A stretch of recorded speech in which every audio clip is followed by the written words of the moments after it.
پاشا صاحب یہ بتائیے، جو سپریم کورٹ میں پچھلے 2-3 دنوں سے چل رہا ہے، آپ کے سامنے بھی ہے، پاکستان کے عوام کے سامنے بھی ہے، کچھ ٹیکنیکل لیگل کویسچنز ہیں، کیا اس وقت جو آئین پاکستان ہے یا جو سپریم کورٹ کے رولز ہیں یا رولز آف بزنس ہیں، اس کے تحت ایک کیس کسی خاص بینچ کو تفویض کرنے کے بعد واپس لیا جا سکتا ہے یا کسی دوسرے بینچ کے روبرو مقرر کیا جا سکتا ہے؟ بسم اللہ الرحمن الرحیم. جو پروسیجر ہے اور جس طرح کے باقی کیسز کے حوالے سے کیا جاتا ہے، اس میں تو یہ ہے کہ اگر ایک دفعہ کیس لگ گیا اور وہ پارٹ ہیڈ ڈکلیئر ہو گیا تو پھر اسی بینچ میں ہی وہ کیس لگ سکتا ہے.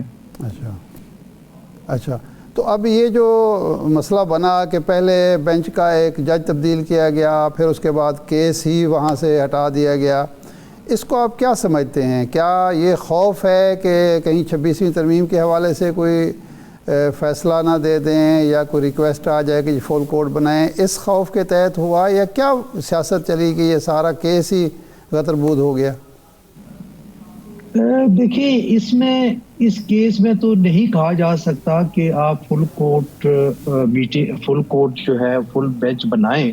اس کی وجہ یہ ہے کہ اگر کہا بھی جائے تو جنہوں نے امپلیمنٹ کرنا ہے اس ریکویسٹ پہ، وہ پریکٹس اینڈ پروسیجر ایکٹ کے بعد 3 رکنی کمیٹی ہے، اور یہ بھی ضروری نہیں کہ وہ کمیٹی اس بات کو جو ریکویسٹ بینچ بھیجے گا اس بات کو وہ اون کرے یا ایز اٹ از. وہ یہ بھی کہہ سکتے ہیں کہ نہیں آپ ہی سنیں، یا یہ کہہ سکتے ہیں کہ یہ کانسٹیٹیوشنل میٹر ہے تو اب کانسٹیٹیوشنل بینچ ہی اس کو سماعت کرے گا. ٹھیک ہے. نہیں، میں پوچھنا چاہتا ہوں کہ یہ کنفیوژن کیوں پیدا کی گئی کہ کبھی کوئی بہانہ سامنے آ رہا ہے، کبھی کوئی سامنے آ رہا ہے، کس وجہ سے ایسا ہوا؟ مثال کے طور پر اگر یہ کہا جائے جو پلی ہے کہ جی غلطی ہوئی ایڈیشنل رجسٹرار کی، اس کو سدھارا گیا، تو وہ تو پہلی جب سماعت ہو گئی تھی دوسری سماعت نہیں ہونی چاہیے. دوسری سماعت میں یہ ہوا کہ جج تبدیل کیا گیا، پھر تیسری سماعت میں کیس تبدیل کیا گیا. تو یہ اس عرصے میں کسی کو نہیں پتہ چلا کہ ایڈیشنل رجسٹرار نے غلطی کر دی ہے اور اس کو سدھار دینا چاہیے. ارشاد صاحب، ہوتا یہ ہے کہ کیس جب آ جاتا ہے کسی بینچ میں، اب چونکہ ہم اس کو دو بینچز میں تقسیم کرتے ہیں، ایک ریگولر بینچ ہم کہتے ہیں سپریم کورٹ آف پاکستان کا، ایک کانسٹیٹیوشنل بینچ کہتے ہیں. اور جو فکسیشن برانچ ہے، یعنی جو کیس فکس کرنے والی برانچ ہے، وہ بھیجتی ہے کانسٹیٹیوشنل بینچز میں اور ریگولر بینچز میں کیسز جس طرح ہوتے ہیں. اور اگر غلطی سے کوئی چلا جائے تو آپ کو یاد ہوگا کہ جس دن 26 امینڈمنٹ منظور ہوئی پارلیمان سے، ویری نیکسٹ ڈے ایک کیس آیا جناب جسٹس مرسول علی شاہ صاحب کے بینچ میں، تو انہوں نے اس کو سننے سے اس وجہ سے انکار کر دیا کہ یہ اب کانسٹیٹیوشن بینچ کی ڈومین میں آتا ہے تو ہم ریگولر بینچ میں بیٹھے نہیں سن سکتے. اس کے بعد بھی متعدد دفعہ ایسے کیسز آئے جو کہ انہوں نے ریفیوز کر دیا. اور اگر اسی روایت کو قائم رکھتے تو پاسبلٹی یہ تھی کہ ان کو اس کیس کے حوالے سے بھی کہہ دینا چاہیے تھا. اب جنہوں نے فکسیشن کی ہے وہ ایڈیشنل رجسٹرار جوڈیشل نذر عباس صاحب، ان کو اس وجہ سے کل عہدے سے برخاست کر دیا گیا کہ ان کی نااہلی کی وجہ سے ایک ایسا کیس جو کانسٹیٹیوشن بینچ میں فکس ہونا تھا وہ ریگولر بینچ میں چلا گیا اور اس وجہ سے اس کو کر دیا. یعنی کنٹیمپٹ نوٹس ایشو ہونے کی وجہ سے ان کو برخاست نہیں کیا گیا یا ان کو ایس ڈی نہیں لگایا گیا، ان کو صرف اس وجہ سے کیا گیا کہ آپ کی غلطی اور نااہلی کی وجہ سے یہ جو صورتحال ہے یہ سامنے آئی ہے. نہیں، اب اس میں پاشا صاحب ایک تو یہ ذرا بتا دیں کہ کیا اس سے پہلے یہ نظیر موجود ہے کہ عدالت کے انتظامی عملے کو توہین عدالت کا نوٹس کیا گیا ہو؟ اور دوسرا یہ جو ہیومن ایرر ہے، انسانی غلطی ہے نا، اگر نااہلی ہے یا انسانی غلطی ہے، اگر تو وہ نااہل ہیں تو وہ وہاں پر بیٹھے ہوئے کیوں تھے؟ نمبر 2 ہیومن ایرر ہے، تو ہیومن ایرر کے لیے کوئی گنجائش موجود ہے آئین میں، قانون میں، یہ اتنا حساس معاملہ جو ہے؟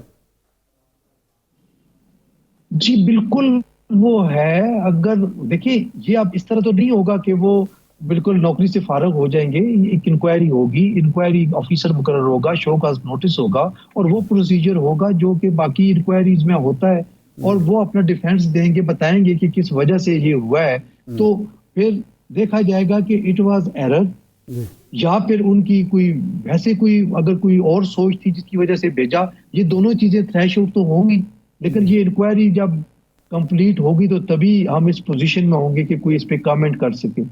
अच्छा, कल जो प्रेस रिलीज सुप्रीम कोर्ट का जारी हुआ उसने भी एक पंडोरा बॉक्स खोल दिया कि वो जारी हुआ प्रेस रिलीज इस हवाले से, इस बेंच के हवाले से, उस केस के हवाले से और नज़र अब्बास साहब के हवाले से उन पर एलिगेशन लगाया गया कि जी वो नाअहली का सबूत दिया और इसलिए उनको OSD बना दिया गया है।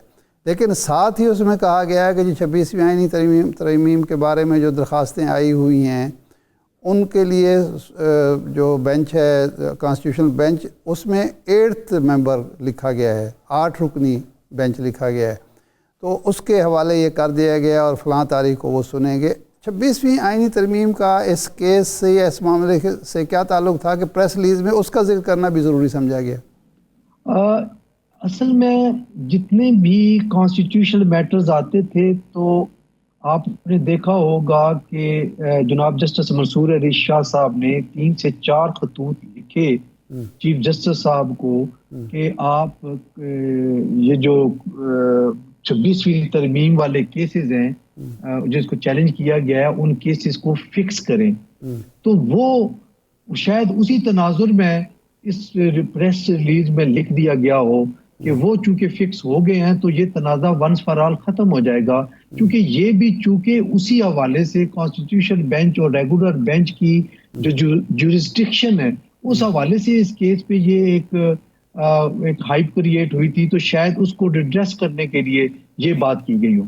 अच्छा, अगर मिसाल के तौर पर एक बेंच ये कहे चीफ जस्टिस से या बेंच से कि जनाब आप फुल कोर्ट बुलाएं, ये मैटर इस तरह का है कि इसको फुल कोर्ट को सुनना चाहिए, तो क्या वो बाइंडिंग होगा या वो महज रिक्वेस्ट होगी?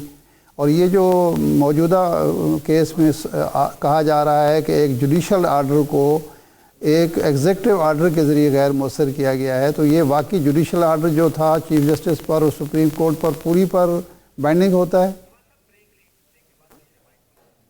सवाल के दो होते हैं। मैं पाशा साहब ये इरशाद साहब ने जो सवाल आपके सामने रखा है, ये ब्रेक के बाद यही नुक्ता, यहीं से हम आगाज़ करेंगे। फिर से हमारे साथ रहिए।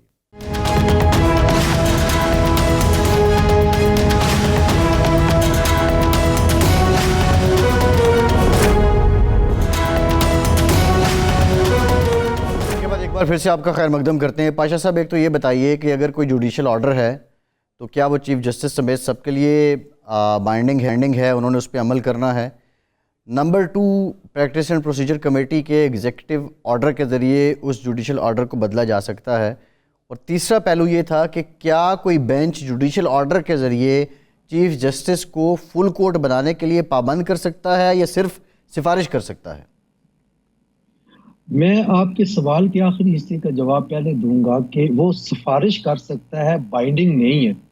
और चीफ जस्टिस या जो भी मास्टर ऑफ दी रोस्टर है, जो कि अब प्रैक्टिस एंड प्रोसीजर एक्ट आने के बाद 3 रुकनी कमेटी हो गई है, बन गई है मास्टर ऑफ दी रोस्टर, तो फिर रिक्वेस्ट भेजी जा सकती है लेकिन उन पे बाइंडिंग नहीं है।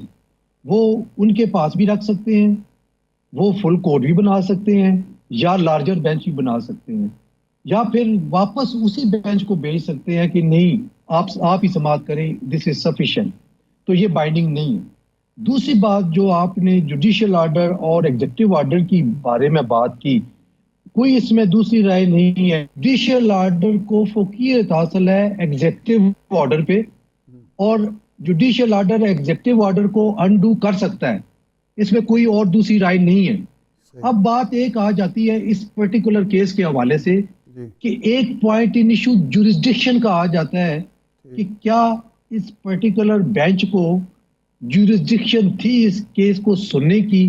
तो लॉ ऑफ लैंड को देखना पड़ेगा कि इस तरीके से कि जो अमेंडमेंट आने के बाद अब रेगुलर बेंचेस और कॉन्स्टिट्यूशनल बेंचेस में तकसीम हो चुकी है, तो फिर समाअत उसने करनी है। میرا خیال یہ ہے کہ جب پارٹائڈ ہو گیا تو اسی بینچ نے ہی سننا ہے، لیکن جب کوئی فریق اعتراض کرے گا جورسڈکشن کے پوائنٹ پہ تو کورٹ کو پہلے جورسڈکشن پوائنٹ کو سیٹل کر کے پھر میرٹ والی سائڈ دیکھنی پڑے گی.